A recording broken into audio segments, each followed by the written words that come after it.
Hey guys, Andrew McFarland here from StartAJuiceBar.com. Hope you guys are happy, hope you're healthy, hope you're inspired to launch your business or grow your existing businesses. Today we are talking about the top 3 things that will improve your employee retention. If you don't know what employee retention is, it just stands for how long your employees stick around in your business. So before we dive into today's topic of conversation, if you're new to the channel and you don't know who I am and you don't know what we do, over the last 10 years, myself and our company has had the pleasure of running our own juice bar businesses, as well as supporting hundreds of people all over the world launch and scale successful juice bar concepts, acai bowl businesses, smoothie businesses, and more. So all the information on this channel is actually coming from experience and not hypothetical. But before we dive in as well, this is an early invitation to press the like button. As you guys know, this will expose more people towards this content, which is going to ultimately make the world a healthier place, which is part of our mission. So press the like button, and also know these videos do take a lot of time and energy, so we appreciate your support for the channel. Now, diving into today's topic of conversation, I recently made a video which I touched on this really being one of those overlooked and obscure value metrics. A lot of times people don't really understand the importance of creating a really beautiful and positive atmosphere for their employees. And I'm going to dive into more of what it takes to do that. But a lot of times it can be hard to see what that means to your bottom line. But what you do know is that training employees is expensive, hiring employees takes time and energy, and just overall, it can be an energetic drain on the business if you don't have employees that stay around for a long time. Now, granted, in certain industries, there's going to be employees that are just in a transitional role in your business, and there's going to be roles in your business that have a little bit more of a career path, so employees will stay around longer. But with that being said, there are things that you can do, and I'm going to talk about the 3 most important things that you can do to increase your employee retention so that you're not constantly having to churn through and fire and hire people and just waste your energy, and also, have that impact on the staff and the customers overall. So the first thing is, which may seem obvious, but I want to dive into this a little bit more, but it is hiring well, right? Hiring and the hiring process is so important, because if you hire the right people, then they'll be a good fit for their role and they'll stay in the business longer. What are key things when it comes to hiring that you can take on that will support you in this process? The first thing is being clear with what the expectations are for the role, right? What things might be difficult, what fears the employee might have or potential employee might have when it comes to their role. So they can express to you like, yeah, I think this will challenge me, so on and so forth. And you can have a really honest conversation, because I find what a lot of times happens in job interviews is business owners might be dishonest about how difficult the role might actually be, or what the expectations might be, or what kind of business owner you are. If you're a business owner that has tons of expectations and people have to perform at a very high level, then don't come across really relaxed in a job interview like, hey, no problem, we're just going to relax and take it easy at this job, if you don't feel that way. So create realistic expectations. And the same thing goes for the employee, right? Asking them questions so that they can give you a realistic insight into what their challenges might be, what their previous history might be, how they're used to working, what things have challenged them in the past, what's the hardest thing that they've done. Asking the right questions to give you insight into this aspect of who they are. That's the first thing.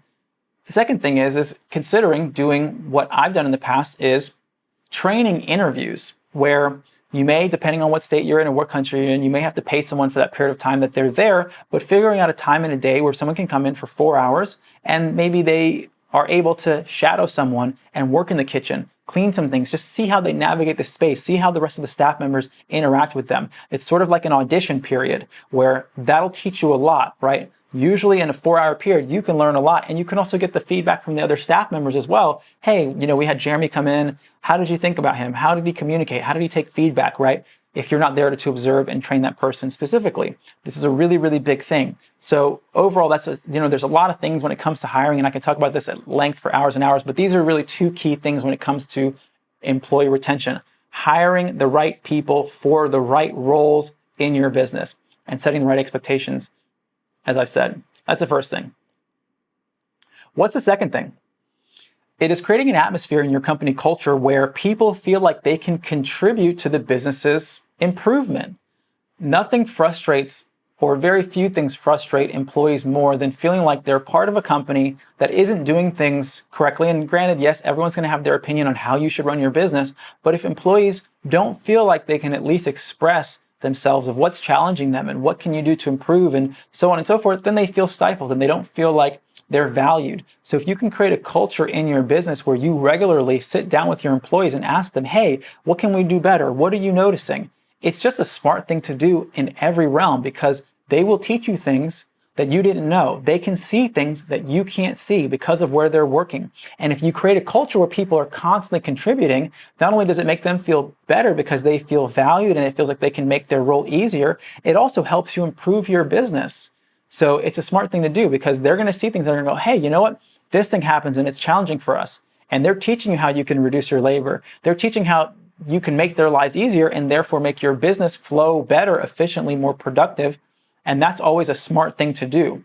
So be aware of that you want to create a culture in your business early on, as soon as possible, even during the training period, where when you have employees come in, you're constantly asking them, hey, how did it go today? What do you think we can do better? What do you think you can improve on? How can I be a better owner, right? How can I support you more, right? If you can create this kind of culture in your business, your employees will feel more valued and therefore stick around your company longer because they know that there will be very little walls and dead ends in your business. They will always have the ability to make their role better and they can contribute more and the like. And the last one is really understanding for your employees what their goals are and what they want to get out of their role ultimately.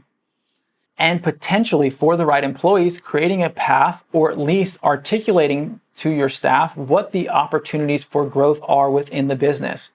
Nobody likes to feel stagnant. People want to grow, whether that's through their finances or through their skill sets or through their roles and responsibilities within a business. And so if you can be clear and talk to your employees about, hey, what are your goals? Okay, this is just a transition job, then it's good for us to know that. Oh, you want to manage the store one day? Okay, great. This is what needs to happen and where you need to be, the level of proficiency.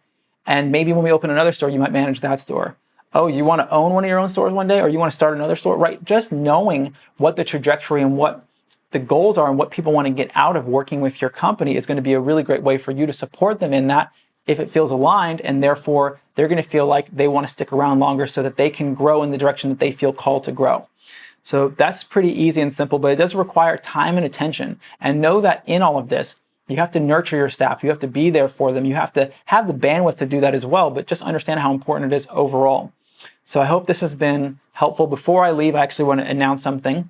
Maybe if you guys have been watching all of our videos, you've been privy to this, but if not, and this is the first video that you've been watching or you haven't watched the channel for a while, for the first time, I'm actually creating and launching an 8-week Juice Business Accelerator program. Now, this is going to be for a select group of individuals where we're going to go through all the major areas in the business. You'll be able to ask me questions directly for your company. We're going to talk about, creating a unique brand. We're going to talk about menu development and the right way to create a menu and put a menu together. We're going to talk about if you need to raise money for your business, how do you raise financing for your business and any roadblocks that might have come up there or you might want to, circumvent before you even get there. And so if you feel like someone who's really serious, you've maybe also felt stuck or you felt like you really want to take your business to the next level, there's an application link below this video in the description. Click that, and if it seems like we're a fit, then we'll have a conversation about what it might take for you to join the Accelerator program.